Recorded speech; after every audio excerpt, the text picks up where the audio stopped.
I drejtë etiketimi si I ri e megjithatë ka një koordinim, le të themi, për ca ngacmime her pas here ndaj tij, edhe pse ka një mënyrë shumë interesante të reagimit. Arjan Doja është me ne, mirëmëngjes, Doja, mirë se erdhe. Mirëmëngjes, mirë se vjen. Tani u kemi biznisur juve për këtë çështjen e KLG-s, edhe pse duket sikur jemi në frymën edhe temës që diskutuam pak më herët për shërbimin civil dhe mbi të gjitha për atë që po ndodh në sistemin tonë të drejtësisë. Si është problemi me caktimin e 42 magjistratëve të rinj?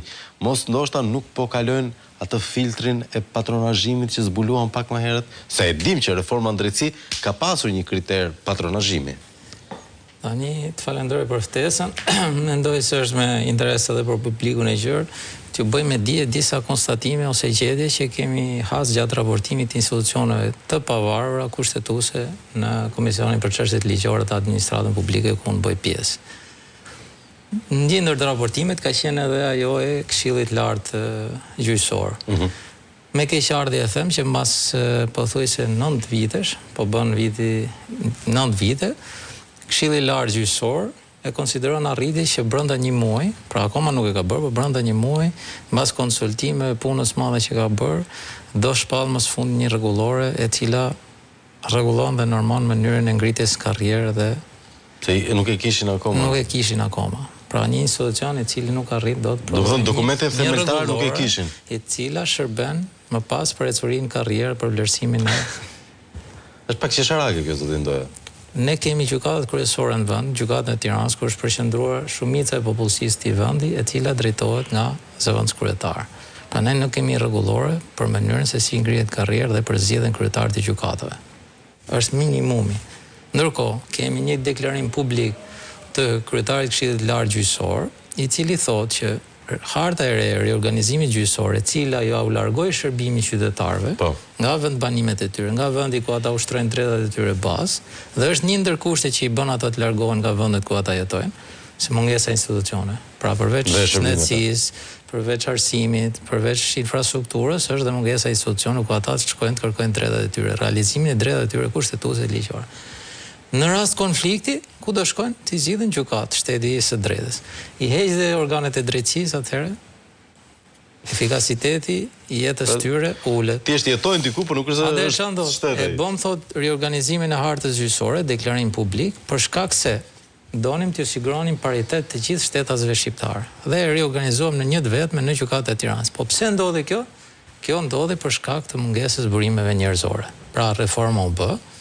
Po nga një reformë principale që pjesërisht ka institutet mira, duhet ta pranojmë, kodin e procedurës penale, etj me radhë, kodin e procedurës civile, ka disa arisi në aspektin e zgjidhjes çështjes, ajo që na intereson për qytetarët. Por nga ana tjetër përqendrohen një reformë në emra.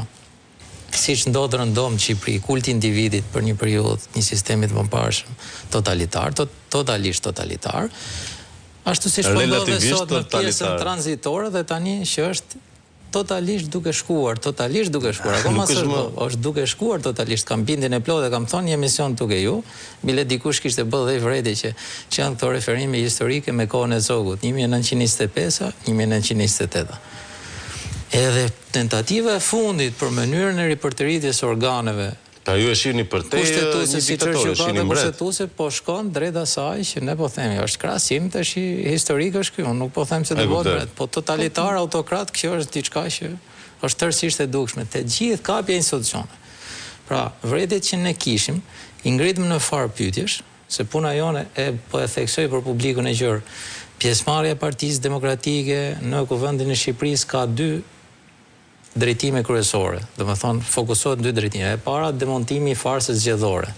Mjafton të shikoni seancën e pyetjeve me komisionerin shtetëror të zgjedhjeve ku ai pranon shkeljen e parimit kushtetues fshehësisë votimit, probleme me postën, me sistemin postar, me kompanitë private dhe akoma edhe sot nuk janë lëvruar detyrimet që rrjedhin nga kontrata për shkak se ka pas parregullsi. Mungesën e organeve kushtetuese dhe ligjore, siç janë nën komisioneri shtetëror I zgjedhjeve dhe komisioni rregullator që kanë të drejtën të prodhojnë akte dhe normojnë punën e zgjedhjeve. Dhe tashmë që po flasim jemi në periudhë zgjedhore për 5 bashki në vend, sepse e 6-ta akoma s'është, dhe ne akoma kemi disa organe që u ka marrë mandati dhe që për fat keq Kuvendin më parshëm as nuk e kishte marrë shqyrtim faktin që këtyre kishte marrë mandati, as nuk kishte planifikuar që 45 ditë përpara duhet vendosë zvendësimin e tyre. Pra gjitha këto që tham janë pjesë e demontimit farzës sjedhore. E dyta, për të mos lënë hapësira bosh, e ritheksoj njerëzit duhet ta mirëkuptojnë vendimin e Partisë Demokratike. Ka përshtypjen se është përtej diskutimit kjo zotin Ndoja. Pjesë në kuvend sepse po lam hapësira boshe, para nuk dalin probleme dhe dyta edhe 4 numra i duhen me këto numra që ka në parlament që të arrit bëjnë ndryshime kushtetuese. Dhe me që jemi ke kushtetuese, se më kujtohet ju jeni me Fatmir Xhafën në të njëjtin komision, një njeri që ka një dorë të dukshme si të reforma në drejtësi nga dita e parë deri te dita e fundit që është grabitja e mandatit në gjykatë kushtetuese. Çfarë qëndrimesh mban zoti Xhafa? Mos ndoshta duhet pyetur dhe ai ndryshe nga institucionet? Por si duhet pyetur? Në këtë studio apo? Jo, në atë komision. Në atë komision ai merr pjesë, është një ndër kryetarët e një komisioni të ri që u shpik me rregulloren e re ndryshimet e reja, nisma qytetare. Domethënë i rrit edhe nga vetë emri i përket një retorike të sistemit kaluar. Po e vërtetë është që zoti Xhafa ka një qendrim korrekt aty në komision dhe më vjen shumë mirë nëse i keni ndjek ato postimet që unë bëj, i kam konstatuar me keqardhje se 4 nga anëtarët e 2 komisionet përbashkëta kanë votuar reformën drejtësi të gjithë së bashku. Dhe sot e pranojnë po të gjithë bashkë që kjo reforma drejtësi dështoi në aspektin e sjelljes së shërbimit qytetarëve më nga afër. Pra, e nisa pak më parë dhe thash u përqendrua te kulti individi, u hoqën ca njerëz. Dakor, te kishin problem njerëzit.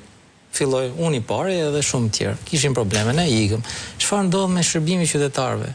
Çfarë ndodh? Ndodh që nga 137.101 çështje që kanë qenë në pritje në 1 janar 24, se ngjan pak me 44 kjo, numri i tyre në 30 shtator 2025 ka arritur në 140.000. Tani, e dini kush është konstatimi tjetër i dhimbshëm? Përveç rregullores, përveç riorganizimit që e bën për shkak se s'kishin burime njerëzore. Pra, nuk është zgjidhje e dur, por ne e bën për këtë shkak. E pranojnë vetë. Problemi tjetër është që konsiderohet arritje që nga 2023-shin 2024, KLG-ja konsideron arritje shkurtimin e procesit gjyqësor me 16 ditë. Pra nga 9 vite që ka shku mesatarja, që ju dini mirë ka dhe 12 dhe 16, tashmon në apel ka shku 7 vite procesi, në apel për shkak të ngarkesës dhe mungesës burime njerëzore. Atëherë çfarë ndodh?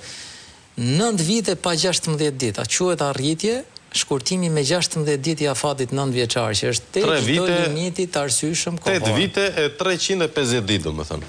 Pra duhet ta dinë shqiptarët kush është feedback ose produkti që solli reforma. Duhet shtoj dhe diçka këtu, po është konstatim personal dhe politik. Pra gjithë ata që më ndjekin dhe ata që kanë ndjek edhe veprimtarinë time parlamentare, duhet të them që kjo reforma në drejtësi nuk u bë për individet që ishin brenda në sistem. Kjo u bë për të godit politikanët. Po. Pra për të vendosur nën kontroll politikën. Po jap 2 shembuj shumë. Që ishin kundërshtarët e qeverisë, politikanët e goditur. Po ju tregoj 2 shembuj shumë thjesht. Pra, një pushtet i cili do ti të i kaloj për masat e veta abuzive dhe ti realizoj qëllimet e veta, e vetmja mënyrë që të arrijë këtë është që të ketë një sistem gjyqësor të dobët. Pse të dobët?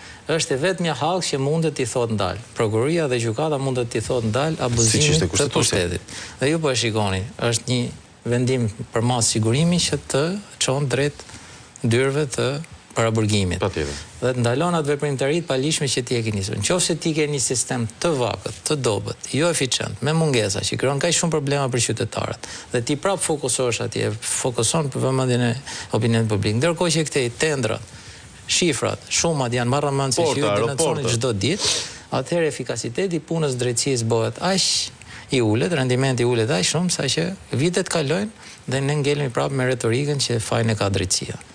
Pra, sistemi i drejtësisë është plan i mirëfill, i organizuar, i përcaktuar që të krijojë këtë lloj amullie, për të krijuar një terren. Pra, Kolombia për shkak të atij trafiku që bën, duhet ishte vendi më i zhvilluar në botë. Mirë, po mungesa e shtetit, eficiencë e shtetit atje bën të mundur zhvillimin e asaj veprimtarie. Pra, krimi dhe politika duhet të mos kenë ndikim nga drejtësia. Një ndër 3 pushtete pavara në bazë të kushtetutës. Ky është koncepti im në aspektin politik. Po të hyn detaje teknike, pastaj ju do dëgjoni dhe çuditëra përveç tyre 3 parave që thash, i pranojnë vetë KLG. Pra sensi pyetjeve të mia. Më thoni një çudi që ju çudit edhe juve vetë si ekspertë dhe profesionistë i fushës, edhe tani politikan. Po ja u themi gjë shumë thjesht. Domethënë, përfaqësuesit e dy këshillave të lartë gjyqësor janë të dy që nuk i përkasin gjyqësorit. Po, nuk i përkasin trupit gjyqësorit. Ja u bën pyetjen shumë thjesht teknikisht, që është diçka domethënë që ata e dinë si janë jurist. A ka ulje të pavarësisë gjyqësorit në mënyrën se si kompozohen këshillat? Është një pyetje që rëndom gjithkush nuk e kupton. Ju mendoni që është më i pavarur gjyqësori kur ka në përbërjen e vet 9 veta nga gjyqësori që zgjidhen nga shkalla e parë, nga shkalla e dytë, nga 3 nivelet e gjykimit, apo sot që ka 6? Pra 9 përpara dhe 6 vinin nga institucionet tjera ose nga shoqëria civile, nga avokatia, profesorati e tjerë nga kuvendi. Tani janë 6 me 5. Kuorumi për zhvillimin e mbledhjeve është 6. Dhe vendimmarrja do të fillojë me 6. Sikur njërit nga këta që vinë nga gjyqësori, rëndom, ti ndodh një ngjarje pazakontë, një grip, një gomë makine e cila bie, një incident i pakëndshëm rastësisht banal. Kjo pavarësia e gjyqësorit. Pra kush më mirë se gjyqtarët i di nevojat e gjyqësorit? E dyta, kush më mirë se gjyqtarët e di nivelin e sigurisë nëpër gjykata?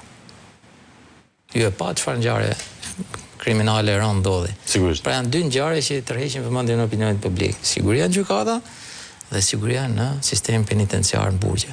Të arri një burg sigurisë lartë, futet armë për të ekzekutuar dikë tjetër nga i personi i cili është dënuar, kur aty edhe lidhsat e këpucëve kontrollohen dhe s'lihen që ti marrësh me vete, tash imagjinoni vetë ku ka arrit. Pra janë dy raste jashtë kufive të imagjinatës. Në gjykatë, brenda në gjykatë, qellohet me armë dhe vritet gjyqtari në krye të detyrës, ndjes past. Nga ana tjetër, në një burg sigurisë lartë që te kalon sigurinë e gjykatës të individëve. Kështu që s'kam çfarë të them. Këto janë kushtet, janë fakte, gjendje fakte. Qëndrimi që majmë ne nuk është politik, ky është real. E kuptoj. Dhe a është edhe real qëndrimi që mbatet në kuvend, është bërë viral një reagim i juaj me përplasje dyer, është përplasje grushtash nëpër tryeza. Por keni thënë që nuk do ju shohim duke e bërë gjë. Absolutisht. Ne e bëjmë këtu në këtë studio, jemi gjithkohës. Varet. Kontrolli i emocioneve është një ndër cilësitë ose një ndër aftësitë që ka njeriu në jetë.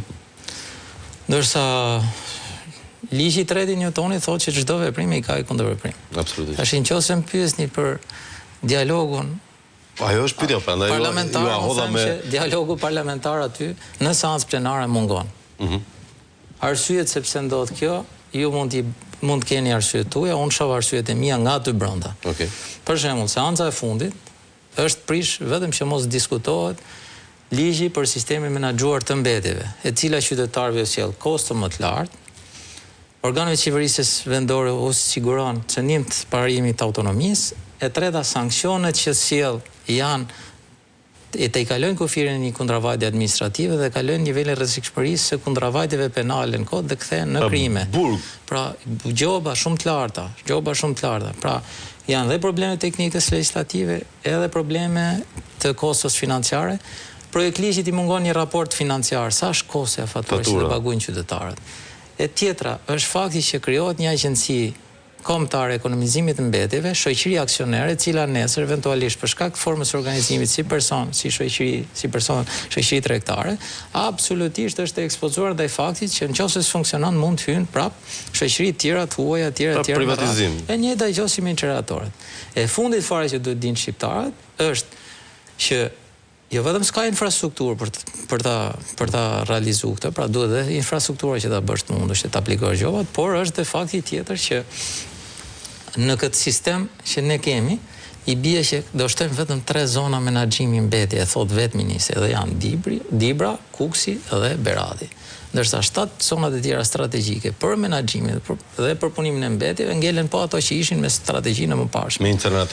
Me incineratorët, cilët ju e dini vetë që nuk sa mirë shkoi. Pra, sigur këto argumente të thuheshin atë ditë seancë, gjithë deputetët e Partisë Demokratike ishin përgatitur dhe kishin kërkuar fjalën, rëndom u prish për çështje procedure si ishte tek me radhë.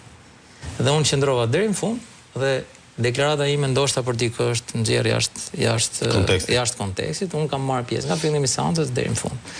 Dhe gjatë gjithë kohës unë vëre që nga ana e grupit parlamentar të Partisë Socialiste flet vetëm një person që është kryetari i grupit, rrallë një person tjetër, dhe gjithë etiketimi fillon me individin, me kryetarin e Partisë Demokratike. sa që na drejtohet ne të grupit parlamentar të Partisë Demokratike që të bëjmë edhe zgjedhjen e kryetarit të ri të Partisë Demokratike, sepse kështu i intereson palës tjetër. Pra, nuk duhet parë jashtë konteksti kjo gjë, jo se kam ne absolutisht asnjë lloj problemi. Unë jam i përgjegjshëm për fjalët që them, edhe i qëndroj fjalëve që them, jo për krenari, po i kam thonë me vetdije plot. Jam drejtuar Tauland Ballës, jam drejtuar Niko Peleshit. E para që të respectohet rregullore të kthehet debati parlamentar. E dyta që mos përdoren shprehje fyse, stigmatizuese, linçuese, sepse aty ka njerëz me integritet shumë të lartë, cilët e kanë marrë me shumë seriozitet atë detyrë, edhe kanë vujt për ta marrë atë detyrë që kanë, dhe kërkojnë që të kontribuojnë për qytetarët shqiptar. Të dëgjohet mendimi i tyre. Është e vërtetë që ata i kanë votat, që për mua vinë nga zgjedhje jo të ndershme dhe jo korrekte që i dinë gjithë shqiptarët, por detyra e Partisë Demokratike është që të marr pjesë kuvend, mos lër hapësira bosh të diskutohet, sepse nga lënia e hapësirave bosh e para lam pushtetin vendor totalisht, që është humbje e madhe, e dyta lam parlamentin, që është jeta parlamentare ku aty të paktën njerëzit dëgjojnë argumentet pro dhe kundër, qoftë për këtë ligjin e mbetjeve apo reformën e drejtësisë etj me radhë. Pra janë elementë që nuk mund të kalohen kaq thjesht. Dhe diskutimi im aty nuk ka të bëjë fare as na u tha që duhet rrim seanca apo jo, pra nuk ishte një politik grupi e ekipit. Edhe po e them publikisht se unë e para nuk hyj te servila, e dyta unë karrierën time e kam ndërtuar vetëm mbi bazë pune, mbi bazë neri dhe marrëdhënies korrekte me njerëzit. Okay. Nuk është asnjë grup parlamentar përfshi Sali Berishën të parin, kryetarin e Partisë Demokratike, që thotë që të prishet seanca.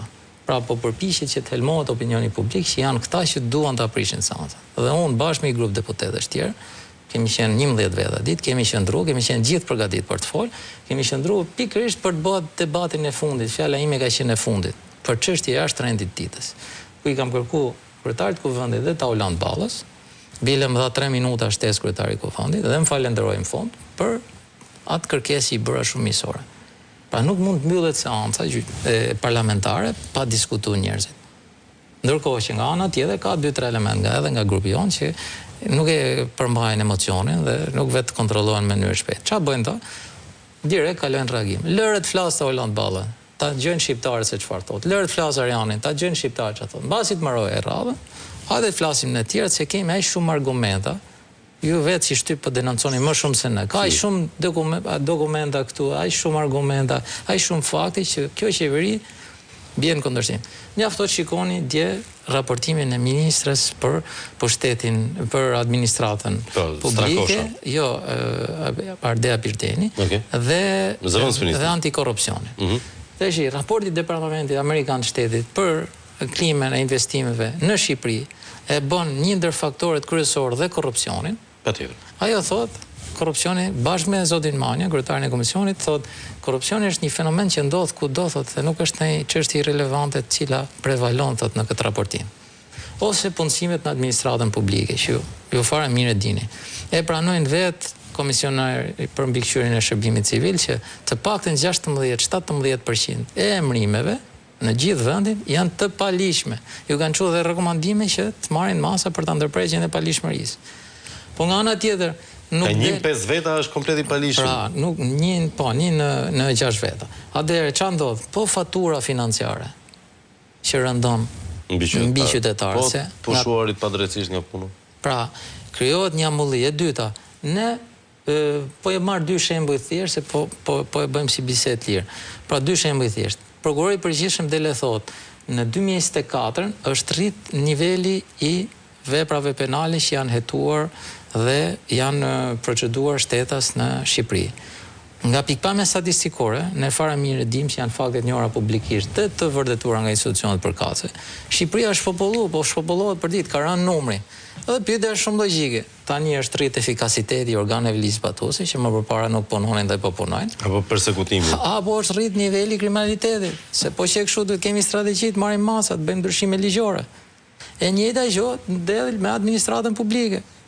Pra, nuk duhet katrojnë qytetarët, ata që kanë statusin në punës civil që kanë një status veçantë dhe ata që janë punojës thjesht administrate, që ka edhe në bashki dhe një institucion qendror. Pse rritet administrata? Kur njerëzit ikin. Pra ulet niveli i popullsisë, ne shtojmë administratën.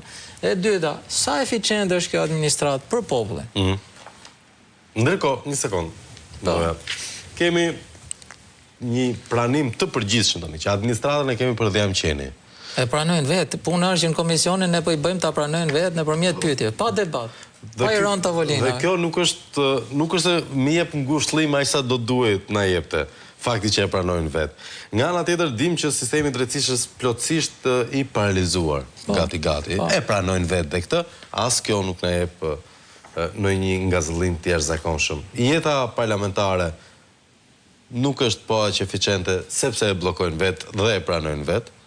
Po bëjnë një lojë që dalë që është Partia Demokratike që s'do seancë. Kjo vlen vetëm nëse lexon gazetën Tema, se për ata që shohin televizor, kam përshtypjen është pak më e qartë. Deklaratën time e kanë nxjerrë jashtë kontekstit. Jo se më shqetëson ky fakt.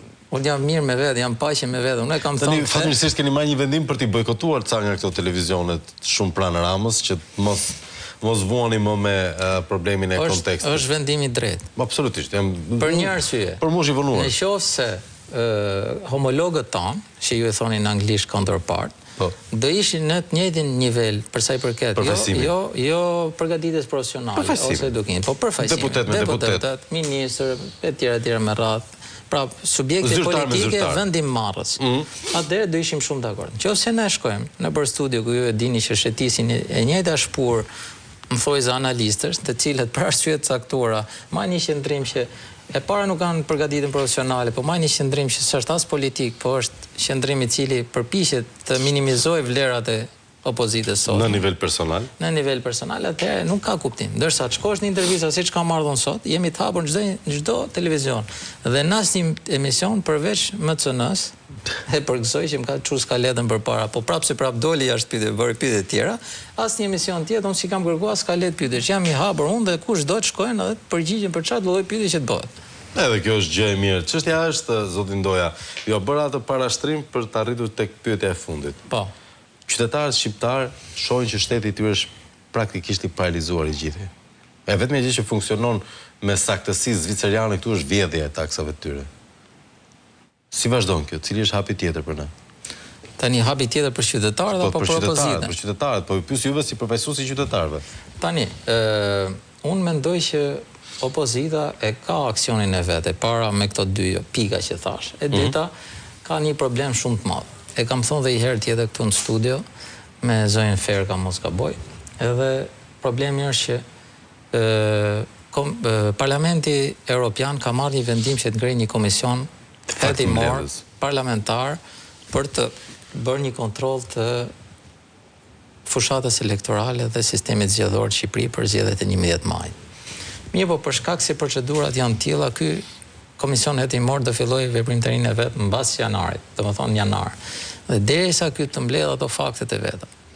Dhe të arrijë një konkluzion, dhe dalë një rezolut përkatës, siç e ka Parlamenti Evropian, do na duhet që ne të bëjmë këtë aksionin tonë. E dyta, ka i problem shumë të madh që ju e shikoni, nuk është mirë të flasësh me emra, por edhe në Shtetet Bashkuara të Amerikës, që ne i referohemi si partneri strategjik kryesor, administrata po fillon të rifreskohet atje për shkak të atij shtetit paralel që ka ekzistuar nga organizata dhe fondacionet e ndryshme që ju ikni gjuhë që etiketohen çdo ditë. Deep State. Tani Deep State, shteti paralel, shteti i thellë që ne e dimë, është një fenomen e cila në Europë, ju mjafton vetëm shikoni deklaratat e liderëve europian. Disa ditë para zgjedhjeve në Shtetet Bashkuara të Amerikës thuhet që nëse fiton presidenti Trump, ky do jetë rrezik global. Ka thënë Rama, fatkeqësisht i pari. Jo, kanë thënë gjithë liderët, Rama nuk e konsideroj që liderët global.